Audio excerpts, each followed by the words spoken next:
आइए दुआ करें। हे स्वर्ग और पृथ्वी के बनाने वाले प्रभु, एक बार फिर से आज की समय में परमेश्वर पिता, हालेलुया, हम आपके कदमों के निकट में पाए जाते हैं। पवित्र आत्मा, आज नए वर्ष के पहले परमेश्वर दिन में प्रभु आपकी महिमा करने के लिए हम सब भाई बहन इस ऐप के माध्यम से, यूट्यूब के माध्यम से प्रभु हम एकत्रित हो गए हैं कि प्रभु आपके वचनों की मनादी करें, आपके नाम की महिमा करें प्रभु। सो हे परमेश्वर, आपकी दया और अनुग्रह की दृष्टि हमारे जीवन में होने के लिए प्रभु हम प्रार्थना करते हैं। पवित्र आत्मा, आपकी साया जो पवित्र आत्मा की ओर से होती है प्रभु, वो हमारे जीवन में होने पाए। महिमा में परमेश्वर, आज की सेवकाई को प्रभु आपके हाथों में समर्पित करते हैं, धन्यवाद देते हैं। आगे के वक्त जीवन समय को आपके हाथों में समर्पित करते हुए दुआ यीशु मसीह के नाम से मांगते हैं, आमीन, आमीन, हालेलुया। सो प्रभु परमेश्वर को हम एक बार फिर से धन्यवाद और धन्यवाद और धन्यवाद देते हैं। उसके नाम की हम महिमा करते हैं कि उस महान परमेश्वर ने हमारे जीवन में ये समय फिर से जोड़ दिया है कि हम उस परमेश्वर की आराधना करने पा रहे हैं। मेरे प्रियो, हमारा परमेश्वर महान है। वो हमें आशीष देने वाला परमेश्वर है, वो हमें छुटकारा देने वाला परमेश्वर है। उसके नाम की महिमा को करने के लिए हम एक जगह पर आज एकत्रित हुए हैं। इसके लिए स्वामी को हम अपने परमेश्वर को हृदय से धन्यवाद देते हैं। आइए मेरे साथ एक वचन निकालेंगे हम, निर्गमन की किताब, निर्गमन की किताब निकालिएगा और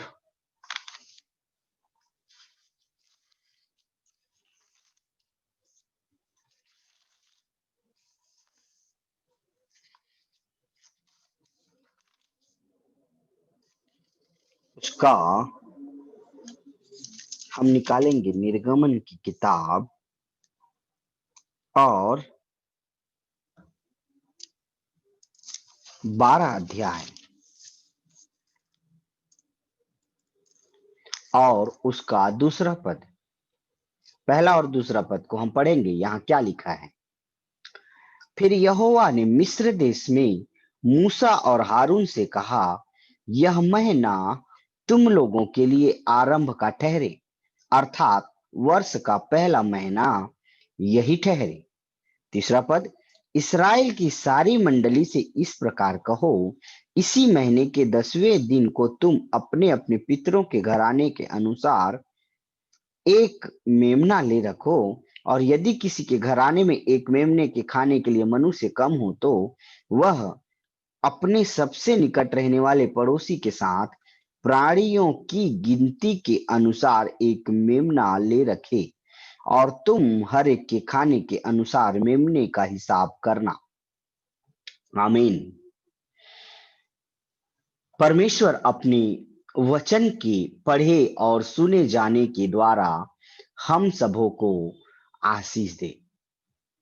ध्यान दीजिएगा, बाइबल में भी वर्ष का पहला महीने के विषय में लिखा हुआ है, और वर्ष का पहला महीना इस्राएलियों के लिए आरंभ का महीना है, शुरुआत का महीना। और बाइबल कहती है शुरुआत के महीने में तुम अपने घराने के अनुसार एक मेमना लेके रखना और उसको बलिदान करना, और उस मेमने को बलिदान करके उसके मांस को तुमको खाना है। तो बाइबल कहती है आरंभ में तुम मेमना ले लो अपने घराने के पीछे। तो कौन सा मेमना हमको लेना है अपने जीवन में, अपने घराने में हमको कौन सा मेमना लेना है? देखिएगा, आप निकालेंगे यूहन्ना की किताब। चलिए यूहन्ना, यूहन्ना की किताब निकालिए और मेरे साथ पढ़िएगा पहला अध्याय, और उसका हम पढ़ेंगे 29 पद। दूसरे दिन उसने यीशु को अपनी ओर आते देखकर कहा, देखो यह परमेश्वर का मेमना है जो जगत का पाप उठा लेकर जाता है। तो निर्गमन की किताब में हमने देखा कि हमको अपने घराने में एक मेमना लेकर रखना है और उसको खाना है और उसके खाने का हिसाब रखना है। और हमने यूहन्ना की किताब में भी देखा कि एक मेमना दूसरे दिन आते हुए देखकर यूहन्ना बपतिस्मा दाता ने उस मेमने को अपनी ओर आते हुए देखकर कहा कि देखो यह मेमना है जो जगत के पाप को उठा ले जाता है। हालेलुया। सो ध्यान दीजिए, यही वो मेमना है जिसे हम मसीही जीवन में आरंभ में ग्रहण करते हैं तो हमारे जीवन के सब पापों को क्षमा करता है। दूसरा चीज, इस वर्ष 2021 के प्रारंभ में ही हमारे जीवन में मेमना होना चाहिए, यीशु मसीह होना चाहिए हमारे जीवन में। बगैर यीशु मसीह के हमारा जीवन कुछ नहीं है। तो वर्ष के आरंभ के महीने में आप यह निर्णय लेना कि आपके जीवन में मेमना होना चाहिए, और मेमना कोई और नहीं है, मेमना यीशु मसीह है। 2020 में आपके जीवन में यीशु मसीह नहीं रहा होगा, हो सकता है, लेकिन 2021 में वो मेमना जो पाप को उठा ले जाता है आरंभ से आपके जीवन में होना चाहिए।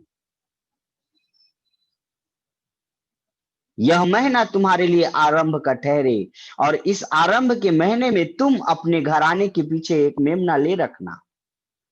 तो घराने के पीछे मेमना लेने का क्या उद्देश्य है? प्रभु यह चाहता है कि आपके घराने में जब मेमना रहेगा ना, तो वो मेमना आपके घराने का छुटकारा करेगा। क्यों? क्योंकि बाइबल क्या कहती है? रोमियो प्रेरितों की किताब में, प्रेरितों की किताब को निकालेंगे तो यहां एक वचन लिखा है। चलिए हम पढ़ते हैं उसको ध्यान से।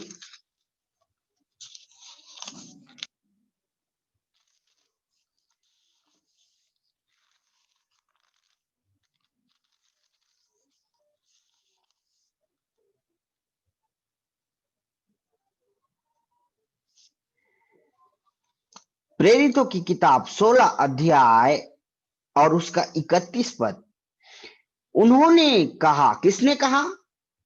पौलुस और सिलास ने दरोगा से कहा, प्रभु यीशु मसीह अर्थात मेमने पर विश्वास कर तो तू और तेरा पूरा घराना उद्धार पाएगा। आमीन। तो अभी 3 वचन को हम देख रहे हैं। पहले हमने देखा निर्गमन की किताब में, वहां वचन क्या कहता है? निर्गमन की किताब में हमने देखा कि 12वें अध्याय के दूसरे पद में कि यह महीना तुम लोगों के लिए आरंभ का ठहरे।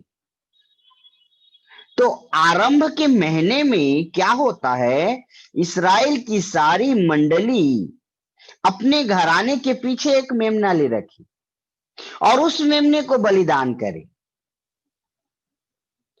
और उसके बाद नए नियम में यूहन्ना की किताब में हमने देखा कि वो मेमना जिसको बलिदान करना है या जो बलिदान हो गया है वो यीशु मसीह है। आज से 2020 साल पहले मेरे और आपके, हम सबों के घराने के लिए यीशु मसीह बलिदान हो गया है। तो आपके और मेरे लिए जब यीशु मसीह बलिदान हो गया है तो उस मेमने को क्या आप अपने जीवन में, अपने घर में, अपने घराने में लिए?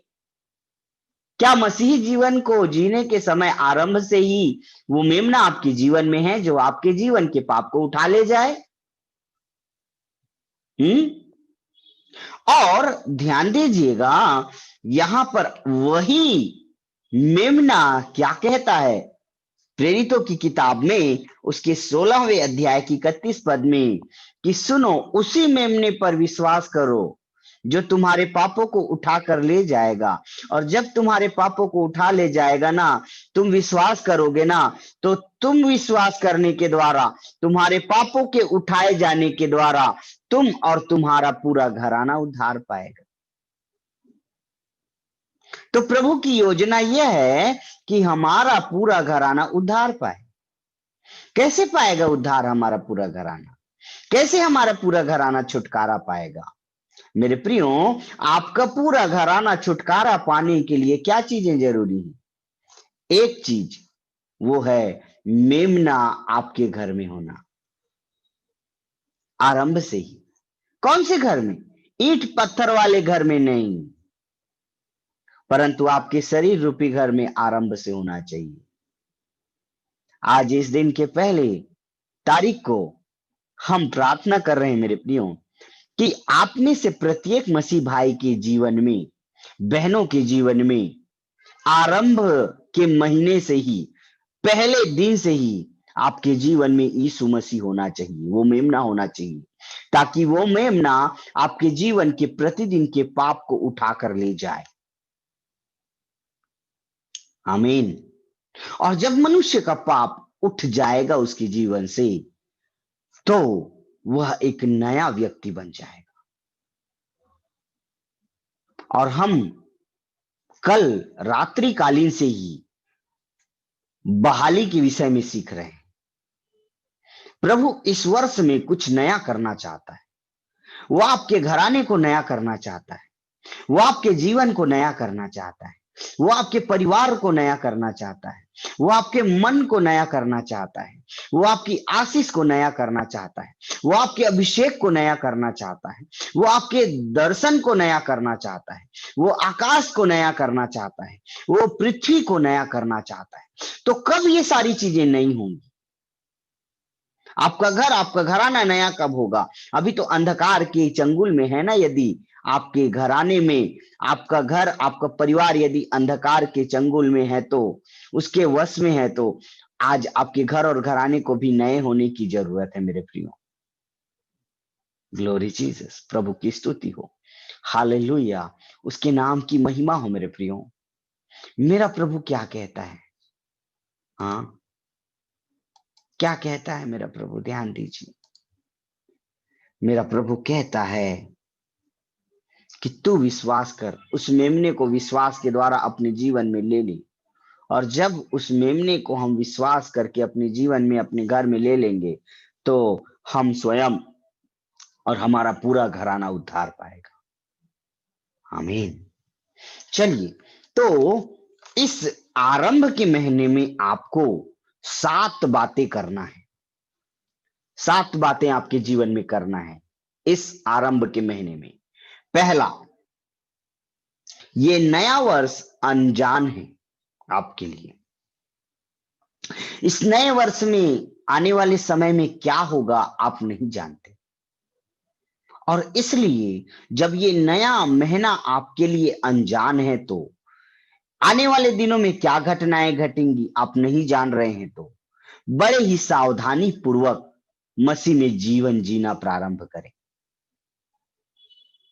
आमीन। ये नया महीना, ये नया साल आपके लिए अभी अनजान है। इनसे आप परिचित नहीं हुए हैं। कल क्या होगा, परसों क्या होगा, आप कोई नहीं जानते। ये मेरे और आपके लिए, सबके लिए अनजान है। और जब ये नया वर्ष आपके और मेरे लिए अनजान है, तो हमको ये महीने को, ये दिन को, ये समय को बड़ी सावधानी से जीना है, प्रार्थना पूर्वक जीना है, वचन के अनुसार जीना है, परमेश्वर का भय मानते हुए जीना है। एंड देन उसके बाद दूसरा चीज, नए वर्ष में जब आप जीना प्रारंभ करेंगे, तो कुछ चुनौतियां आपके जीवन में आएंगी, और उन चुनौतियों का आपको सामना करना है। बाइबिल कहती है मेरे प्रियो, शैतान का सामना करो तो वह तुम्हारे सामने से भाग निकलेगा। अंधकार की सत्ता यदि हमारे इस 2021 में कुछ चुनौतियों को ला देता है, तो हमको उस चुनौती का सामना करना है। तीसरा, अपने जीवन को समर्पित करना है मसीह में।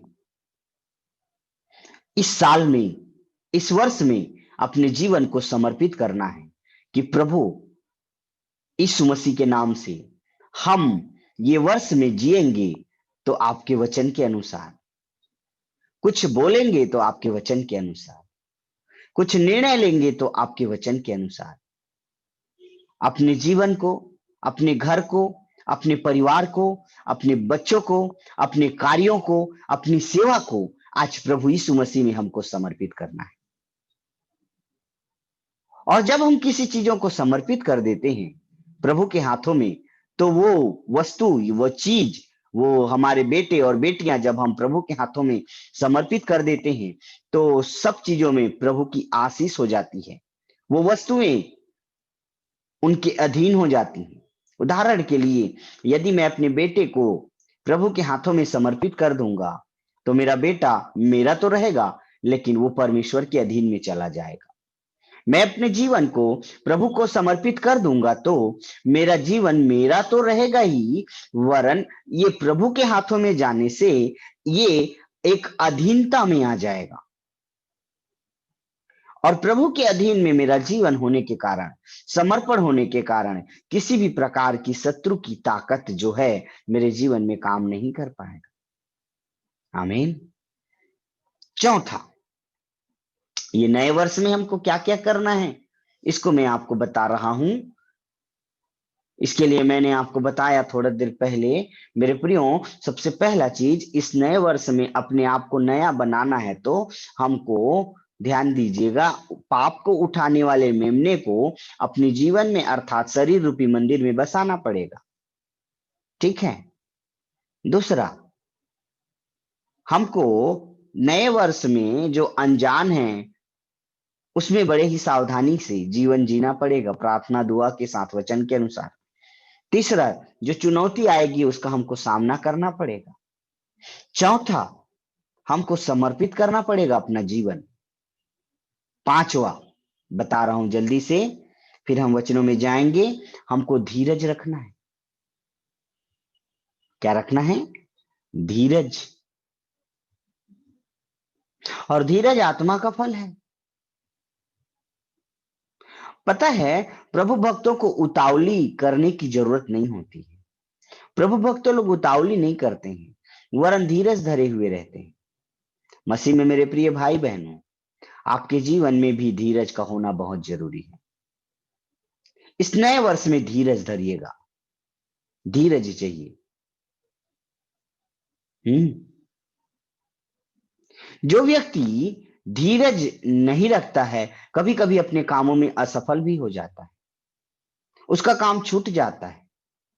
इसलिए कुछ भी करने से पहले प्रभु से एक बार प्रार्थना करें और कहें कि प्रभु मुझे धीरज की आत्मा दे, मैं किसी भी कार्य को करने के लिए उतावली ना हूं।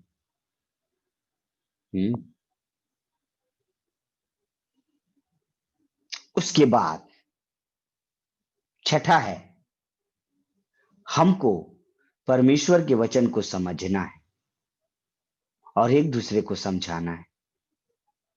बाइबल कहती है, मसीह के वचन को अपने हृदय में अधिकाई से बसने दो और सिद्ध ज्ञान सहित एक दूसरे को समझाओ, सिखाओ और चिताओ।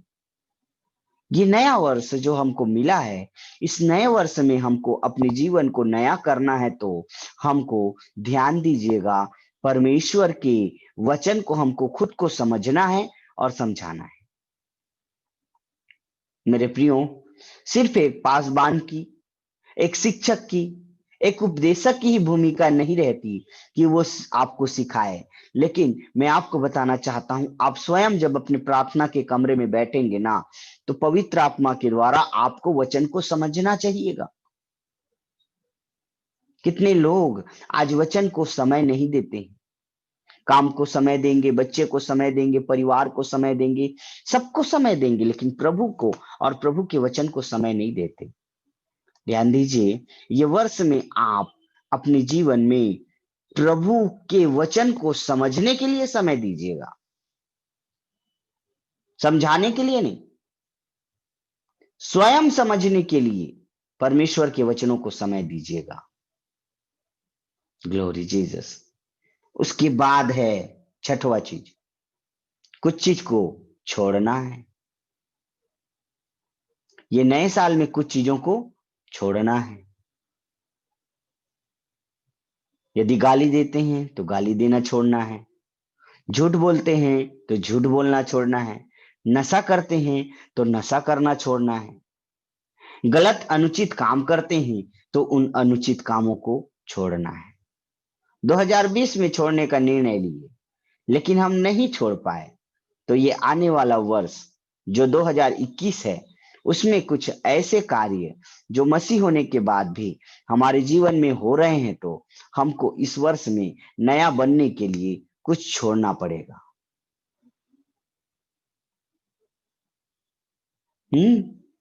छोड़ना ही पड़ेगा सदैव के लिए, याद रखिए। इसलिए क्या क्या चीजें आपके जीवन में है, पवित्र आत्मा हमें कुछ बता रहा है। आप में से कुछ भाई और बहनों को ऐसा पवित्र आत्मा कह रहा है कि आपके जीवन में जो कुछ चीजें हैं, बुरी बातें, प्रभु चाहता है कि आप भाई बहन उनमें से कुछ बुरी बातों को छोड़ दीजिए। उसके बाद सातवां है, आपको निर्णय लेना है। क्या लेना है? निर्णय लेना है। हाँ प्रभु, मैं इतना समय प्रार्थना करूंगा, मैं भोर को उठकर प्रार्थना करूंगा प्रभु, मैं शाम को बाइबल पढ़ूंगा प्रभु, मैं हफ्ते में एक बार उपवास रखूंगा प्रभु, मैं इतने लोगों के लिए प्रार्थना करूंगा प्रभु, मैं आपकी सेवा के लिए अपने कमाई में से कुछ अंश दूंगा प्रभु, मैं परमेश्वर लोगों को सुसमाचार सुनाने जाऊंगा प्रभु, मैं प्रभु इस कलीसिया में पासबान की सहायता करूंगा प्रभु, मैं गाना गाना सीखूंगा प्रभु, मैं आराधना करना सीखूंगा प्रभु। हाँ, ऐसा आपको निर्णय लेना है मेरे प्रियो, निर्णय लेना है। आमीन। मैं एक गवाही आपको बता रहा हूं मेरे प्रियो, इस 2021 आने से पहले आपको बता रहा हूं, मैंने निर्णय लिया। क्या निर्णय लिया पता है? बता रहा हूं। ये अपनी बड़ाई करने के लिए नहीं, वरन कुछ गवाही आपको इसलिए बता रहा हूं ताकि परमेश्वर पिता के नाम की महिमा। हमने एक डायरी लिया, 2021 का एक डायरी लिया, और उसमें हमने निर्णय लिया कि प्रभु 2020 तक हमने अच्छे से प्रार्थना नहीं कर पाए, लेकिन 2021 में आपने सेवा को अच्छे से बढ़ाया है प्रभु। जुम में कई भाई बहन हमको मिले हैं प्रभु, तो हम विषय अनुसार प्रार्थना करना चाहते हैं। कुछ विषयों को प्रभु अपने प्रार्थना की डायरी में रखेंगे प्रभु। मैं विश्वास करता हूं प्रभु, आप हमारी प्रार्थना करने के कारण विश्वास के द्वारा उत्तर देंगे प्रभु। ऐसा करके हमने प्रार्थना किया और प्रार्थना करके निर्णय लिया कि प्रभु मैं एक डायरी ला रहा हूं, एक कॉपी ला रहा हूं, और उसमें मैं अपने प्रार्थना विषय को लिखूंगा प्रभु। और परमेश्वर, जब मैं वो प्रार्थना विषय को लिखूं तो साल के अंत तक 365 दिन में जो प्रार्थनाएं होंगी उन सबों का उत्तर आप दीजिएगा, यदि वो प्रार्थना आपकी इच्छा के अनुसार हो रही है तो। ऐसा करके निर्णय लिया। और पता है, आज जो पहला तारीख है, और पहले तारीख के पहले महीने में प्रभु ने 2 विषयों पर प्रार्थना करने के लिए अगुवाई किया, और वो प्रार्थना को हमने इस डायरी पे नोट किया, और नोट करके हमने अपने परिवार के साथ प्रार्थना किया। तो हमारा निर्णय क्या है मेरे प्रियो? मैं क्या बताना चाह रहा हूं, आपका निर्णय क्या है कि जो कुछ आपने निर्णय लिया परमेश्वर के समक्ष में आकर के, उसको बखूबी रीति से आपको करना है कि हाँ प्रभु मैं ऐसा करूंगा, मेरे जीवन में आपकी महिमा होना है तो मुझे ऐसा करना है प्रभु। तो ये 2021 में आपको नया बना दिया है प्रभु, तो आपको 7 काम जो करने के लिए बोला हूं उसको आप आराम से करना है, धीरज के साथ करना है, परमेश्वर के पुत्र यीशु मसीह की बाट जोहते हुए करना है। हालेलुया। तो क्या निर्णय लेना चाह रहे हैं आप? मैं एस्थेर के समान उपवास करूंगी, मैं बरनबास के समान सुसमाचार की सेवा करूंगा, मैं अक्विला और प्रिस्किल्ला के समान अपने घराने में, अपने घर में प्रभु की सेवा को प्रारंभ करूंगा। क्या निर्णय ले रहे हैं आप? आपके निर्णय में ही प्रभु आपको आशीष देगा। बिना निर्णय के आपको प्रभु आशीष नहीं देगा। क्या आप निर्णय ले रहे हैं कि मैं प्रभु के सेवक के साथ मिल के सेवा करूंगा, मैं उनकी अधीनता में होकर के प्रभु के कार्यों को करूंगा, मैं इतना समय वचन को पढ़ूंगा? क्या आप निर्णय ले रहे हैं? यदि हां, तो आपके निर्णय पर परमेश्वर आपको जरूर आशीष देगा। किसने निर्णय लिया मेरे प्रियो? प्रभु का एक भक्त है नहमिया। उसने देखा यरूशलेम की सनाह शहरपनाह टूटी पड़ी हुई थी, उसके फाटक जले हुए थे, और उसके यहूदी भाइयों की दुर्दशा उसको मालूम पड़ी। तब उसने निर्णय लिया कि मैं यहूदी होकर भी यरूशलेम के शहरपनाह को नहीं बना पा रहा हूं, उसके फाटक जो जल पड़े हैं उसको मैं नहीं सुधार पा रहा हूं, मैं राजा के भवन में रहने पर भी ऐसा नहीं कर पा रहा हूं। उसने रोया, प्रार्थना किया, उपवास किया, और एक दिन राजा को दिखाई पड़ा, अरे नेहमिया का चेहरा कैसे उतरा हुआ दिख रहा है। तब राजा ने उपवास प्रार्थना के समय नेहमिया से पूछा, ए नेहमिया, क्या हुआ? उसने कहा, प्रभु, जो देश मेरा है, जो गांव मेरा है, उसका शहर पनाह तो टूटा पड़ा हुआ है, फाटक जले पड़े हुए हैं। उसने निर्णय लिया कि मैं यरूशलेम के शहर पनाह को बनाऊंगा। मेरे प्रियो, आप नहीं बना सकते, मुझे मालूम है, हम मनुष्य हैं, नहीं बना सकते, मालूम है। परमेश्वर की अनुमति हो, वो हमें सामर्थ्य दे और उसकी इच्छा हो तो जरूर कुछ बन पड़ेगा हमसे, क्योंकि मनुष्य से कुछ नहीं हो सकता, वरन परमेश्वर से सब कुछ हो सकता है। और नहमिया ने निर्णय लिया, प्रभु तेरी इच्छा हो तो मैं यरूशलेम के शहर पनाह को बनाऊंगा, और जो फाटक जले हुए हैं उसको भी मैं सुधारूंगा। तो ध्यान दीजिएगा मेरे प्रियो, उसके इस निर्णय के आधार पर परमेश्वर की आत्मा ने उसके निर्णय पर काम किया और उसको सामर्थ्य दिया, और वो अपने निर्णय को पूरा करने पाए। तो आपके निर्णय में प्रभु का हस्तक्षेप भी होना चाहिए। आपने निर्णय ले लिया कि हाँ, मैं कल से प्रार्थना करूंगा इतने बजे से इतने बजे तक, लेकिन शैतान आपको प्रार्थना करने नहीं देगा। इसलिए आपके निर्णय पर प्रभु के हस्तक्षेप चाहिए, उसका हाथ चाहिए। आमीन। तो हमने 8 बातें देखी। इस नए वर्ष में आपके जीवन में वर्ष के आरंभ से ही पाप को उठाने वाला मेमना आपके जीवन में होना चाहिए, ताकि आपका और आपके घराने में पूरा छुटकारा रहे, और आपके घराने का आने वाले दिनों में विश्वास के आधार पर उद्धार हो।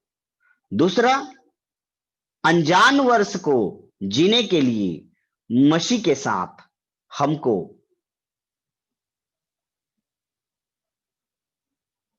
अनजान महीने में हमको सावधानी के साथ मसीह में जीना है। फिर दूसरा, हमको चुनौतियों का सामना करना है। फिर अगला, हमको समर्पण समर्पण करना है अपने जीवन को। फिर हमको धीरज रखना है अपने जीवन में। फिर हमको समझना है परमेश्वर के वचन को।